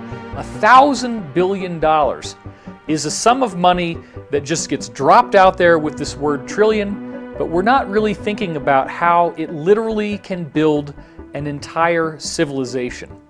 The articles on China's ghost cities refer to it as China's multi-billion-dollar debt, not a debt in the trillions. In fact, in 2016, one estimate that I saw showed that the total estimated debt that China has gone into to build these ghost cities is only $2.5 trillion. Now that's 50 different cities that hold 64 million people, just because they think that as they continue to have a population boom, that they need to have a place where these people can eventually go. But literally nobody is there right now. So imagine what that means when you start tossing around a figure of the too big to fail banks needing a bailout that, according to Senator Ron Paul, was $29 trillion. You're talking about over 10 times the amount of money that China needed to build 50 different ghost cities that can hold millions and millions and millions of people. So then the question is, where did all this money go? The total amount of money in the world in the 2008 year of the collapse, the gross world product, or GWP, was only $60 trillion. So the theft of $29 trillion from the printed out of hot air US dollar is half of the wealth of the entire world. Try to wrap your head around this, because what I'm telling you is, from all the insiders I've been speaking to for the last 20 years, they are building civilizations. It's just not above ground where we see it on the surface of the planet. There is vast amounts of underground drilling. There are huge caverns, 20, 30 miles wide, that they've built out into gorgeous, elaborate cities, and they're building entire civilizations on planets and moons in our solar system. This is where the money is going. Well, I have a copy of the Inspector General Act here in front of me, and it says, among other things, that it's your responsibility to conduct and supervise audits and investigations relating to the programs and operations of your agency. That's correct. So I'm asking you if your agency has, in fact, according to Bloomberg, extended $9 trillion in credit, which, by the way, works out to $30,000 for every single man, woman, and child in this country. I'd like to know, if you're not responsible for investigating that, who is? At this point, we're conducting our lending facility project at a fairly high level and have not gotten to a specific level of detail to really be in a position to respond to your question. Have you conducted any investigation or auditing of the losses that the Federal Reserve has experienced on its lending since last September? We're still in the process of conducting that review. Until we actually, go out and gather the information, I'm not in a position to really respond to the specific question. So are you telling me that nobody at the Federal Reserve is keeping track on a regular basis of the losses that it incurs on what is now a $2 trillion portfolio? Until we actually look at the program and have the information, we are not in a position to say whether there are losses or to respond in any other way to that. Mr. Chairman, my time is up, but I have to tell you honestly, I am shocked to find out that nobody at the Federal Reserve, including the Inspector General, is keeping track of this. What's amazing is that right now we're seeing the very first audit of the Pentagon ever. And this audit could very well begin to expose the trillions and trillions, upwards of even 21 trillion, if not more money than that, begin to be exposed. And we might even find out very soon where all this money actually went. Let's go back now to the LIBOR scandal that happened in the wake of the 2008 economic collapse. LIBOR is an acronym that stands for London Interbank Offered Rate. And what we're finding is that these too big to fail banks are only appearing to be in competition with each other. The LIBOR scandal revealed that these guys are calling each other on the phone, colluding about how to rig their own interest rates so that one appears to be winning, one appears to be losing, but they're actually like branch offices of a single larger corporation. All of the apparent competition, oh, these guys' stock is going down, oh, it's a bloodbath. No. They're doing all this together. They're competing only on paper when in fact it's collusion. This is financial organized crime on such a massive scale. How can you arrest all the banks? They're too big to fail. This gets into a law that was passed in the United States in 1970 called the RICO Act, which stands for Racketeer, Influenced, and Corrupt Organizations. And that act was built to be able to take down massively organized crime. None of this really makes sense until you get back into the idea of the Federal Reserve System. Now, up until the Federal Reserve was founded in 1913, the United States essentially was in control of its own currency.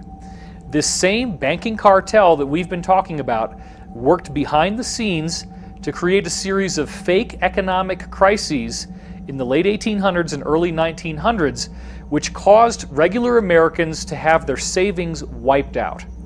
This became such a crisis that people were desperately calling for reform. And then the government comes along and says, look, we're bribed, corrupt politicians. We don't really know what we're doing. They have spokespeople saying these kinds of things in the media. Let's bring in the investors. Let's bring in the British bankers, the people who really know how to make money.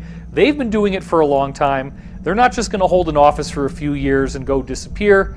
They are the guys who really understand how to run a financial system. So what did we do? We handed over the issuance of American currency to a private corporation of private bankers.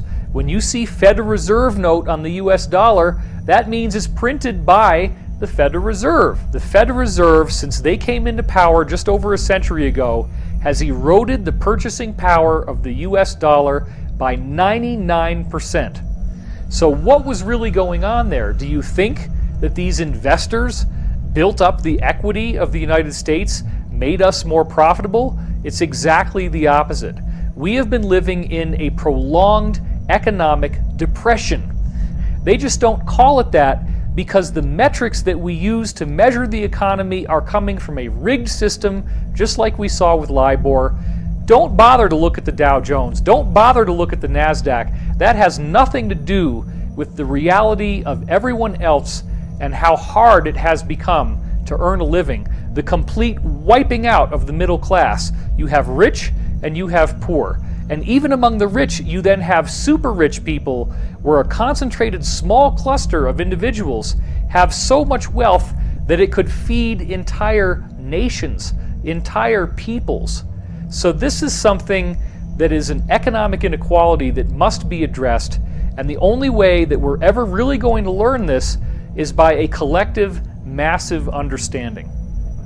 I say the elite powers in control, which is really the same as these central banking dynasties that are basically sitting over the nations. They are a form of global government, except that they are not government at all. They're just dominants. They are dominants. They are the ones that issue the orders to all the nations.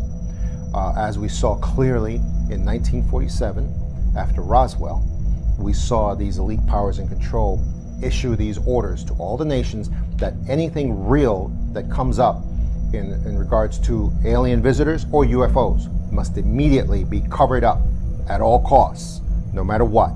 And that was the first, that was how that wall, the embargo of truth, that Berlin Wall went up originally in 1947. And that's an example of them in action over the nations. And that's the reason why disclosure and the images that conjures up in our minds is not a real thing, really, because the nations, whether you're talking about the United States or any place else, they don't have the actual agenda of aliens to reveal. They're not on the inside of that. They really aren't. Nations just follow orders. That's all they do. And that's what they're doing now, and that's what they always do. And when you see them all doing something strange or something that seems out of the ordinary, it's because they're following the orders of the elite powers in control. We stand at the birth of a new millennium, ready to unlock the mysteries of space, to free the Earth from the miseries of disease, and to harness the energies, industries, and technologies of tomorrow. A new national pride will stir our souls, lift our sights, and heal our divisions. It's time to remember that old wisdom our soldiers will never forget, that whether we are black or brown or white, we all bleed the same red blood of patriots.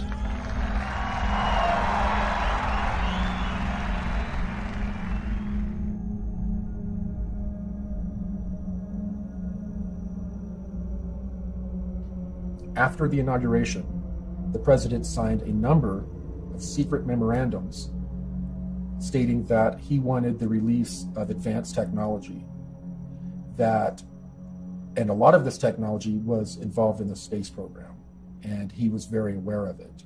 We know that President Trump is aware of advanced technologies because his uncle was the one who went in and cleared out the safe of Tesla after his death. So we are fairly sure that President Trump grew up bouncing on his uncle's knee, hearing stories of free energy. Aside from the Secret Space Program Alliance, we have a different alliance. It is made up of all of these countries that have been fighting against this cabal for 50 years or so. It is also made up of various military groups that have broken away from the cabal, such as elements of the United States military intelligence groups have broken away and have been participating with a lot of other breakaway groups in trying to overthrow the cabal who took over the United States back in the 1960s, around 1963. This alliance, Earth Alliance, began to get more and more organized. And they got organized to a point to where some of them approached some generals and told them that they wanted to do an open coup in the United States. These generals decided they would make one last ditch attempt to get rid of the cabal legally. And that's when they approached Trump, allegedly, to run for president and allow them to legally get the country back, basically. The alliance is an international group. It is a confederacy. There are lots of different factions, some of which agree, some of which do not agree. About the only thing that they all have in common is they want to see this satanic, pedophile, elitist cabal come down in flames. They do not want these people trying to kill off most of the planet, trying to control all of this immensely high technology. The alliance also consists of a surprising majority now of personnel in the U.S. military and in the U.S. intelligence community. So we're going to have to deal with the fact sooner or later, and probably sooner, that not everybody in the government is bad. This is part of the psyop that was put out through movies and through media to get us to completely distrust all levels of society, all of the institutions, so that no one will ever be able to oppose these people. You're not going to do this by a bunch of keyboard warriors on the internet. They're not going to actually take the solid action that needs to be taken. What you do need to see is what we now are counting up in August 2018 as 45,000 sealed indictments. Now, this is on the official U.S. government court record. You can go to the pacer.gov website, which lists all of the lawsuits and all of the indictments filed in all of the different districts in America, and just count up the sealed indictments. The official count, the undisputed count, is 45,000, and the normal number for any given year is approximately 1,000. Now, this is a very, very big story that people are really not seeing exactly how awesome this is. Let's talk about what do you have to do to get a sealed indictment. Okay, a sealed indictment is the result of a secret grand jury proceeding.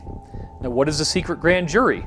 A secret grand jury requires a panel of 12 to 23 U.S. citizens who are then given information and testimony from a prosecutor. The prosecutor is prosecuting a particular individual who is not invited to the proceedings, has no idea this is going on. And in legal terms, that's called ex parte. So he is he or she is testified against by the prosecutor, and then the jury has to decide if there is sufficient cause to prosecute this person with a crime, in which case they file a sealed indictment. The indictment stays off the record. You don't get to know the person's name until they unseal it, at which point the person is immediately arrested. And then they get to have the regular trial by jury with a judge. But you have to understand that the prosecutor is either a federal U.S. attorney, a county district attorney, or a state attorney general. These are big, big league players. This is not some attorney that you hire in Podunk, okay? These are major players creating major indictments. And the reason why they do it this way is that they're prosecuting organized crime. Typically, that's what it is. They're prosecuting a larger ring where they can't indict one person at a time. They have to get all their ducks in a row. They have to line it all up so that when they unseal the indictments, everybody gets arrested at once, and there's no ability for them to tip each other off that something happened so that the rats can flee off of the sinking ship. They all get nailed at once. The phenomenon known as Q, or QAnon, came onto the scene at the very end of October 2017, and what essentially occurred is that a group that called themselves Q began posting on anonymous online image boards called 4chan and 8chan, and what they were posting was a lot of questions, a lot of suggestions, a lot of very interesting and intriguing data sets that essentially laid out a real-time takedown of the deep state by alliance and white hat groups behind the scenes. As the QAnon briefings recently stated, these indictments are going to be like Watergate times 1,000. We've never seen anything like this in the history of the world. Some of the most recent QAnon briefings, which our insiders have told us is coming from the alliance, have said that there are many, many figures in the controlled mainstream media who are in these indictments as well. So Harvey Weinstein is just the beginning.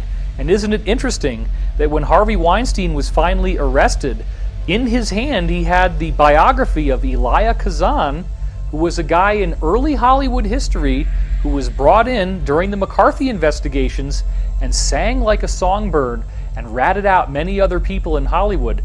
And Weinstein has now said he is doing the same thing, and that everybody in Hollywood was doing the same stuff that he was doing. So he was upset about why he got singled out. So once these indictments become unsealed, this will be the fulfillment of the mass arrest scenario that I have been leaking on my website since 2009. The only two indictments that we've had unsealed so far involved the cult group NXIVM, the founder of NXIVM, Keith Raniere, and one of his understudies, the actress Allison Mack. These are the only two unsealed court records so far. And their unsealed indictments actually labeled child sex trafficking on them. And NXIVM has found to be a hotbed of cult activity, of ritual abuse, and of child sex abuse even. So if these are the only two records that have been unsealed so far, and they are taking down names of this caliber with charges of this caliber, we can only imagine what the rest of these unsealed indictments are going to show us. This is nothing new. It didn't start with the QAnon briefings, has nothing to do with who's president of the United States right now. This is a decades-long effort in the making, and they have tried and tried and tried in various ways to get this to work. They've had consistent failures, and now they're being much more systematic and much more methodical. It's all going to be done legally. All of the indictments are totally bona fide, and it's just that once this finally happens, it will be something we have never seen before in all of American history. A true second American Revolution. One of the things I learned as an FBI agent is it's not that I learned to believe in conspiracies more. What I learned to know is when I am caught up in a river of deception and everybody else around me is being taken on the same current and we're all being taken in one direction, and suddenly one guy has to stick his head up and say, this isn't right. This is all wrong. We're all just being fed garbage, and we're not being told the truth. Well, how is it that technology in today's age, our technology has moved forward by leaps and bounds in so many areas, yet we're still driving, the entire world is still driving automobiles that function essentially on the same technology that they have for 100 years. 100 years, and we're still using fossil fuels to fill up our gas tanks. How is that possible? That has not moved forward hardly one iota.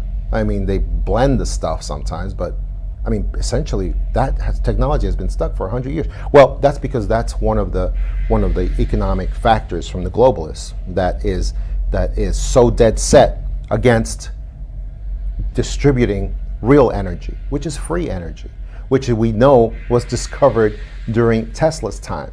So Nikola Tesla is known, of course, for delving into free energy or zero-point energy sciences, but funny enough, near the end of Nikola Tesla's life, he was actually delving into anti-gravity research. And unfortunately, Tesla didn't have enough time nor money towards the end of his life to be able to continue his research into anti-gravity, but he passed along his knowledge to a man named Otis Carr. And funny story about that, Nikola Tesla was staying in a hotel in New York near the end of his career, and during his stay at this hotel, he befriended one of the workers that was there, and that was Otis Carr. And they courted a relationship, and Nikola Tesla actually felt comfortable enough to begin sharing some of his research with Otis Carr. Now, Otis Carr then went, after Nikola Tesla's passing, to develop this research out a little bit more so, and Otis Carr actually developed what was called the OCT-X1, I believe, and it was actually a flying saucer craft that was piloted with the consciousness of the individual, and he did supposedly actual experiments that were successful in navigating both space and time with this craft. So we could say Otis Carr actually was the first person to develop begin to develop a civilian-based space program. But he was essentially run out of business and was not able to continue the work he was doing because the military-industrial complex suppressed his work. But the same forces that destroyed that, I mean, at that time, supposedly it was Thomas Edison, who was a part of the global system. I mean, he was the original fossil fuels and normal electricity system, and he was just a front man to destroy Tesla and destroy his because the efforts to destroy his patents came from national government, not just Edison and his private conglomerate that had billions of dollars even at that time. And the reason for that is why? Because this effort to repress free energy was coming from the elite powers in control, the ones that sit on top of everybody and tell everybody, we got to stop this. And what we're seeing today, of course, is that free energy is like a dam that they're sprouting leaks, and it's getting ready to burst forward because it is coming. It's coming really soon because it's been out there for so long. And I think we're getting to the point where it is going to come forward, and it's going to come forward maybe from several sources at the same time because the pressure has built up so much from so many different sources. So I think we are going to get it very soon. I was asked to give a paper at Vandenberg Air Force Base to the American Institute of Aeronautics and Astronautics. And their normal request would have been, tell us how you're trying to get new business using advanced technology. In other words, that was my job, to run 250 guys with different disciplines to try to get new business. But instead, I surprised them by saying, I want to give a talk called The Giant Discoveries of Future Science. And there was a moment of silence, and okay. So I developed this talk, and in this talk, what I established was I distinguished the difference between engineering and science. Engineers being people who want to build something and make it work. They don't really care how to get there. And the scientists who want to know the, quote, truth.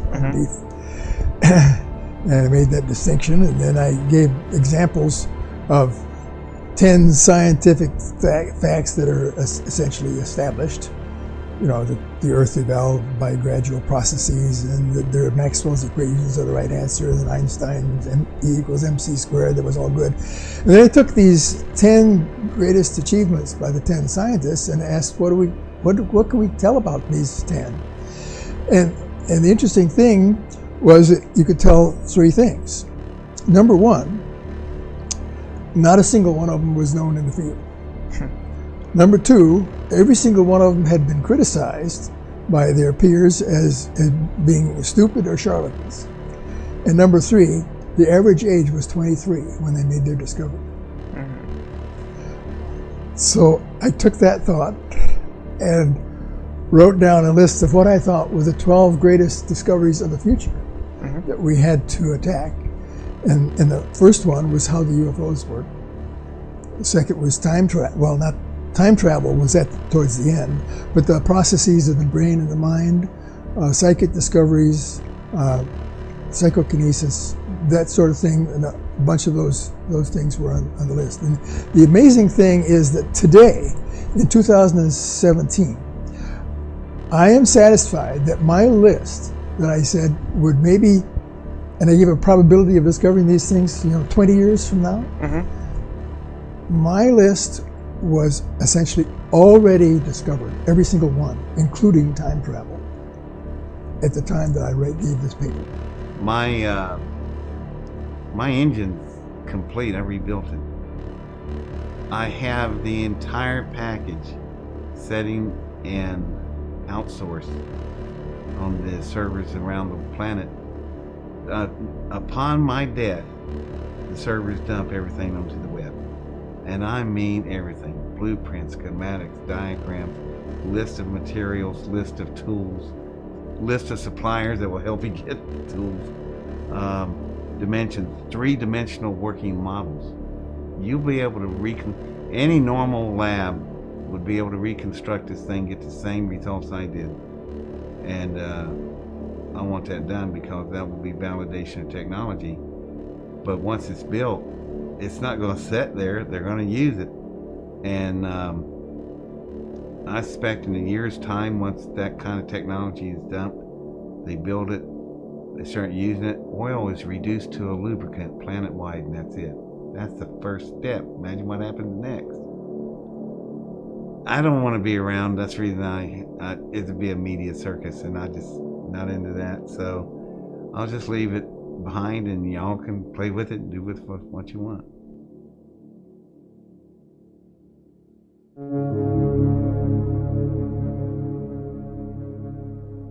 So how do we hear all of this information and not feel disempowered? How does it not feel hopeless? Well, I look back when I start to feel hopeless to the reports of legitimate ET contacts that have occurred in the 40s, 50s, and 60s. In all of those reports, the ETs asked 2 things: grow spiritually or expand your consciousness, and demand the release of suppressed technologies from your governments. Those are the 2 things that we can focus on. If we begin to organize and demand the release of suppressed technologies, they will have no choice. If we focus inwardly on whatever our religion is, becoming the best human being that we can, and expanding our consciousness beyond our comfortable belief systems, when we do those 2 things, we are going to gain the freedom that we desire. I started realizing that the cabal or the Illuminati or whatever you want to call them, they keep us fighting with each other intentionally because they know that the potential in our unified consciousness, should we ever come together and stop fighting with each other, is extremely powerful. And they have been using that energy against us, like farming and managing our consciousness in such a way that we spin out a version of reality from the thoughts they program into us that makes the Matrix, just like in the Matrix films. And so we have made the Matrix that's our prison. We made it from our consciousness and our thought that's been managed, farmed, programmed, and controlled. And if that's true, then we have the power within ourselves to come together and stop fighting with each other and remake the world. And emotion is key. We're not taught anything about how to deal with our emotions in this world. It's like a big black hole, and we just spurt emotional energy all over the place like an out-of-control garden hose. You know, would we waste money like that in most cases? Would we waste gasoline in our car that way? No. Well, we need to look at our emotional energy the same way, because that's the big key. And we have powerful emotions as human beings, and that means a lot of emotional power. But the only way we can wield it is to come together and find our commonalities and build on those, and stop looking at our ideologies that might divide us and our beliefs that might divide us. We've got to come together. We've got to focus on the fact we're all human beings. We all have hearts and souls and conscience. And we need to look at what brings us together, and then we need to take the emotional energy of that love and connection and make that really, really powerful, and then release it intentionally in waves of consciousness, energy, and power that can remake this world and the matrix it's based on in ways that we want for ourselves, for our children, for our grandchildren, for all the animals in the environment. We can remake it just through the power of consciousness. We can get full disclosure just through the power of consciousness. But we can only wield this energy together, and we can only wield it with love for each other and the planet. We're at the early stages of this movement, and every movement, you know, whether we're talking about the civil rights movement, the abolition movement, you know, the women's rights movement, it's always, once it reaches a kind of like a critical mass, then the political changes happen. So this is a very, very compelling story. I do believe that it's time for all of us to take a stand. We cannot simply step back and allow all these things to happen. Even if we don't fully believe everything that the people in this movie and other insiders like them have been saying, it's worthy of our consideration. Can we really afford to be so ignorant as to turn our backs on this information? We don't have the time to sit around and argue about whether this information is true. The planet is dying. We have economic collapse. We have mass starvation. We have the largest mass extinction since the collapse of the dinosaurs. Our ecosphere is collapsing. We see the lack of water. We see ever-increasing global temperatures, and no one really is doing anything about it. The entrenched power structure stays the way it is. We're still burning fossil fuels. We're still not getting access to these amazing technologies. If we do get full disclosure, now the dam breaks. Now we're in a totally new reality, which very well could be the golden age that was promised to us in so many different ancient teachings and traditions. I do believe that in our lifetimes we will see the full disclosure of the so-called forbidden technology. We will become a truly galactic civilization, and we will do this with the cooperation of people in the military, people in the intelligence community, people who were working for the cabal and have decided to break away from all that, become insiders, and be the change that we want to see in the world. This film is an embodiment of that global movement. This film is the red pill that wakes you up to what's really going on in the world. They do not have the staff to fight us. The cabal is losing. We are on the winning side of history. We are moving forward step by step, and at some point this is all going to break open. So when we raise consciousness, when we come together as a group, when we create this initiative, when we define what we want, by having that be our state of mind, we are literally transforming this planet into the golden oasis that it was always supposed to be, and the breathtaking future that we have been hearing about from so many ancient traditions. Whether you want to call it ascension, the golden age, whatever it is, I do believe it's possible, and it is up to us to co-create this amazing reality. Power in defense of freedom is greater than power in behalf of tyranny and oppression, because power, real power, comes from our convictions, which produce uncompromising action. Every daring attempt to make a great change in existing conditions, every lofty vision of new possibilities for the human race has been labeled utopian. Like it or not, everything is changing. The result will be the most wonderful experience in the history of humanity or the most horrible enslavement that you can imagine. We must draw our strength from the very despair in which we have been forced to live. We were born with potential. We were born with goodness and trust. We were born with ideals and dreams. We were born with greatness. We are the universe in ecstatic motion, and it does not require many words to speak the truth. The ultimate end of all revolutionary social change is to establish the sanctity of human life, the right of every human on the planet to liberty and well-being. Do not allow yourself to get lost in the fear of change. Remember, the wound is the place where the light enters you. We are here to laugh at the odds and live our lives so well that death will tremble to take us.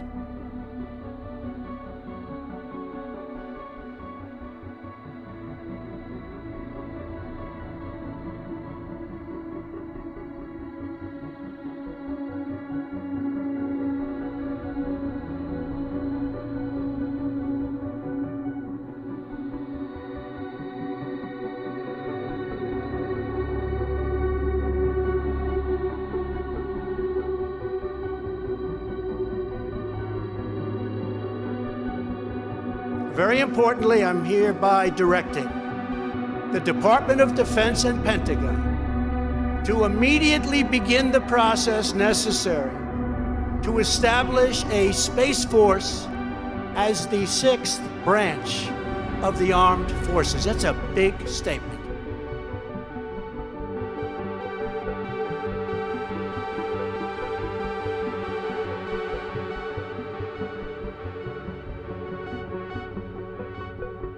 If you are willing to come forward with information regarding suppressed technologies, you can do so anonymously through secretspaceprogram.com. We have end-to-end encrypted communication options available and a Tor site that supports dead drops of any file types.